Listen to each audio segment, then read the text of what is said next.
مشرانو ملګرو نه وفات شوی د اوس یو مشر ملګري راته ویلي چې ما مرحوم ملا صاحب ته وویل چې دا نړۍ سره مشکلات راغلي دي ته داسې ټینګې په دا موضوع باندې دا ډېره لویه قضیه ده پښتو خو به نه وي نیولی دا خبرې ته پښتو هغه روایات افغاني کلتور دې خو به نه مجبور کړی داسې ټینګ ولاړ وایي ده سخت سوګند راته وکړ او راته ویل چې والله بالله ثم تالله سے ایمان مې نه پرېږدي دې کار دا مې د ایمان تقاضا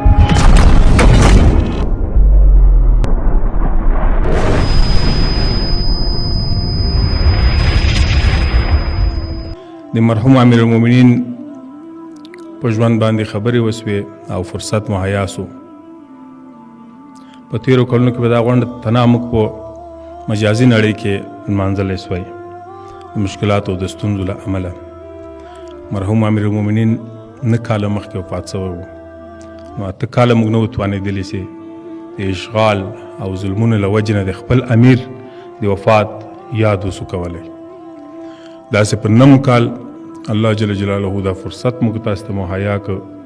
چې په فزیکي شکل باندې موږ ټولېږو بیا د هېواد په پلازمینه کې د مرحوم امیر المؤمنین یاد کو دا ډېر الهي لوی نعمت ده چې باید شکرګزاري یې وکړو امیر المؤمنین رحمه الله لکه څرنګه چې مخکې مشرانو مشایخو کرامو یادونه وکړه واقعا د دې امت مجدد و هغه په خپل عمل سره دا ثابته کړه چې د اسلامي نړۍ لپاره یو الګو کېدلی شي او دا یې ثابته کړه چې اسلامي نړۍ د مظلومیت او د مقهوریت نه د وتلو لار لري د امیر المؤمنین د مواصفاتو بنیاد هغه زما په نظر فقط یو شی و چې هغه په الله جل جلاله باندې کامل توکل درلود کامل توکل لکه څرنګه چې مخکې د په خپله وینا کې ویلي وو چې ما چې کله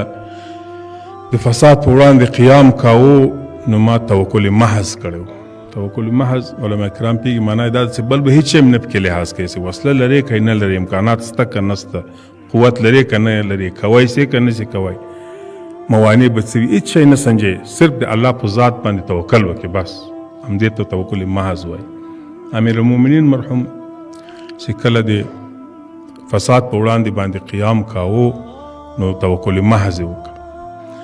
او دغه صفت د امیر المؤمنین مرحوم سره الحمدلله تر مرګ پورې پاتې شو د توکل محض حالت او د دې ژوند که تاسې پام وکړئ ډېر د درنو امتحانونو نه ډک الله جل جلاله دې په موږ تاسې باندې نه راولي یعنې موږ تاسې هغه ظرفیت نه لرو چې دومره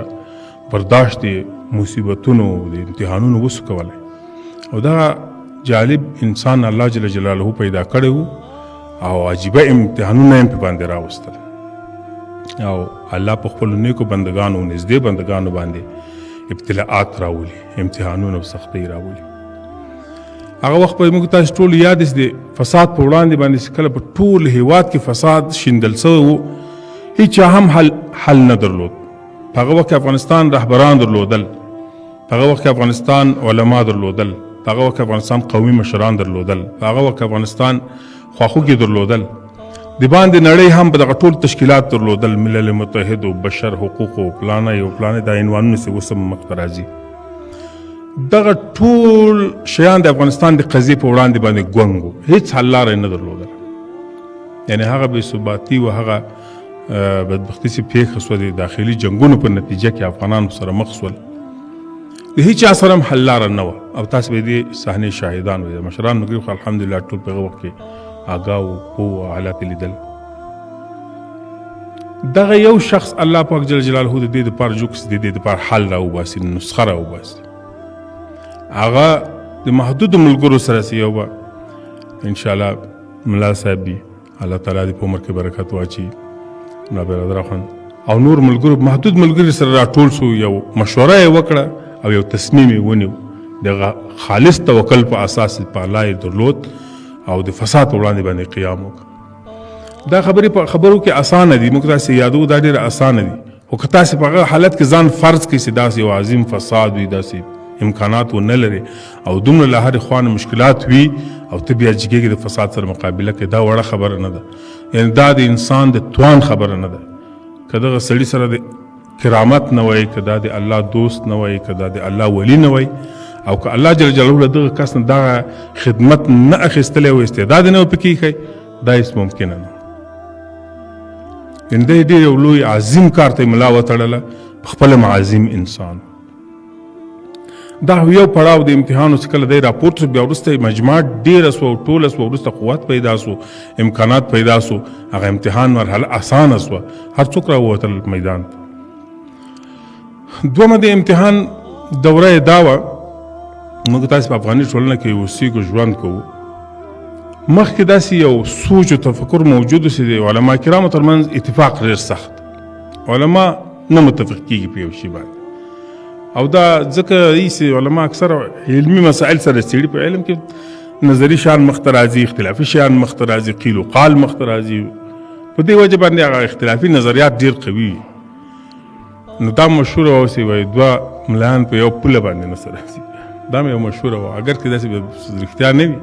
خو د علماو ترمنځ یعنې تشتت موجود و، علما سره شیندلي. د دغه عظیم انسان په وجود سره الله پاک جل جلاله د هېواد ټول علما سره راټول کړه، په یو تشکیل کې سره منسجم، لکه تسبیح په یو تار کې وپیایي. الحمدلله تر ننه پیایلې پاتې، او بیا خدمت هم په باندې مرتب سو، بیا اثر هم په باندې مرتب سو چې موږ تاسې نتیجې ګورو. نو دا درس ورکړه امت ته چې که اتفاق ولرو، اتحاد ولرو، هر څه زموږ کېدلی شي. او که اتفاق و اتحاد ونه لرو، وحدت ونه لرو، که علما یو، که مشایخ یو، که لوی شخصیتونه یو، که ښه اقتصاد ولرو، موږ تاسې هغه هدف چې د ارمان په شکل باندې د مسلمان په ذهن کې وي، د اسلامي نظام اقامه، د کفر سره مقابله، د فساد سره مقابله، د خپل هیواد ساتل، د وحدت ساتل، د شانو هدفونو ته نسو رسېده. دا تجربه سو په افغانستان کې څومره قوتونه استعمال سو، ټول به کېدای شي برنامې دا وي چې افغانستان جوړ کړي، افغانستان متحد کړي، افغانستان یو کړي، نه سو یې کولی. خو الله جل جلاله چې وغوښتل د ملا صاحب مرحوم په وجود سره د علماو ترمنځ یو وحدت رامنځته سو، یو اتفاق رامنځته سو چې نن هم نړۍ ورته حیرانه ده. دا ډېر لوی کار و، او د ملا صاحب مرحوم په وجود کې دا کار وسو. نو دې معلومیږي چې دی لوی شخصیت و، الله پاک دا لوی کار په اوږو ور واچو. دریم لوی امتحان چې په ده راغی دا و چې د نړۍ سره په دښمني باندې واوښت. په یوه قضیه کې چې هغه د اسلامي نړۍ د حیثیت پورې تړلې قضیه وه. داسې قضیه وه چې ده نه سو کولی چې د هغه نه تېر شي. مشرانو ملګرو نه وفات شوی ده، اوس یو مشر ملګري راته ویلي چې ما مرحوم ملا صاحب ته وویل چې دا نړۍ سره مشکلات راغلي دي، ته داسې ټینګې په دا موضوع باندې، دا ډېره لویه قضیه ده،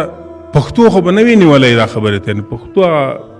روایات افغاني کلتور دې خو به نه مجبور کړی چې داسې ټینګ ولاړ.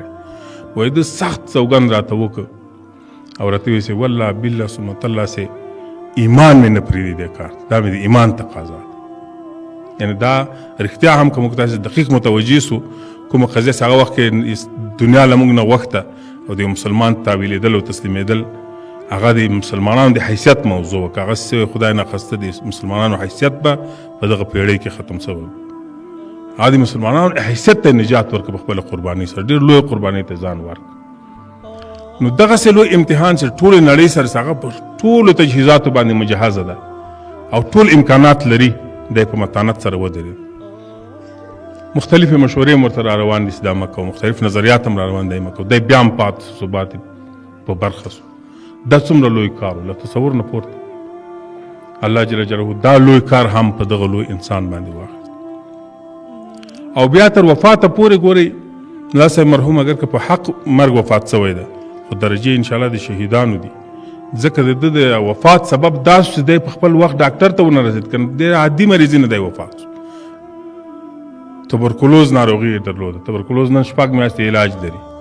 که څوک معالجه وکړي، سمه دوا وخوري، قابل د علاج دی، څوک اوس له تبرکلوز نه مري. دی مرحوم د دې وجې چې په سخته مضیقه کې اوسېده، ډاکټر ته نه سو تللی، شفاخانې ته نه سو تللی، امکاناتو ته لاسرسي نه درلوده. په هغه دوا باندې اکتفا وکړ چې هغه په فرمایشي توګه باندې ملګرو ورته راوړه او خوړی، هغه علاج ونه سو کوي. یعنې دی شهید سو په داسې یو مظلومیت کې شهید سو. الله تعالی دې دغه درجات عالی کړي لا هم. نو دلته خبرې ډېرې وسوې، بحث ډېر وسو. موږ ته د ملا صاحب له ژونده درس اخیستل پکار دي. ملا صاحب مرحوم چې کومه لار موږ ته پرېښودې دې لارې ټینګ پالل پکار دي. په دې لاره باندې دغسې ټینګ په عزم درېدل پکار دي. ګورئ انقلابونه ګټل اسانه وي، په شعاري شکل باندې خلک راسي او ملت راپورته سي یو حالت بدل کړي، خو د انقلابونو ساتل او پالل ډېر ګران کار دی، ځکه هلته به استمرار او دوام او ثبات ته ضرورت وي. دا ثبات تدبیر غواړي، علم غواړي، پوهه غواړي، سوچ غواړي، حوصله غواړي او تربیه غواړي، د راتلونکي نسل روزنه غواړي. دو ته زموږ تاسو توجه باید ډېره وي، ځکه که موږ د ملا صاحب لاره دوامداره غواړو نو هغه مقطعي لاره نه ده، هغه باید د نسل پورې پاتې سي. نو دغه لاره پالل اول موږ دنده وظیفه دا چې موږ په خپله په ځان کې هغه مواصفات راولو چې ملا صاحب مرحوم درلودل: تقوا، دیانت، اخلاص، له ټولو نه زیات للاهیت، چې په دې سړي کې للاهیت و ځکه الله دا خدمت ځینې واخیست. مخکې شیخ صاحب محترم اشارې ورته وکړې.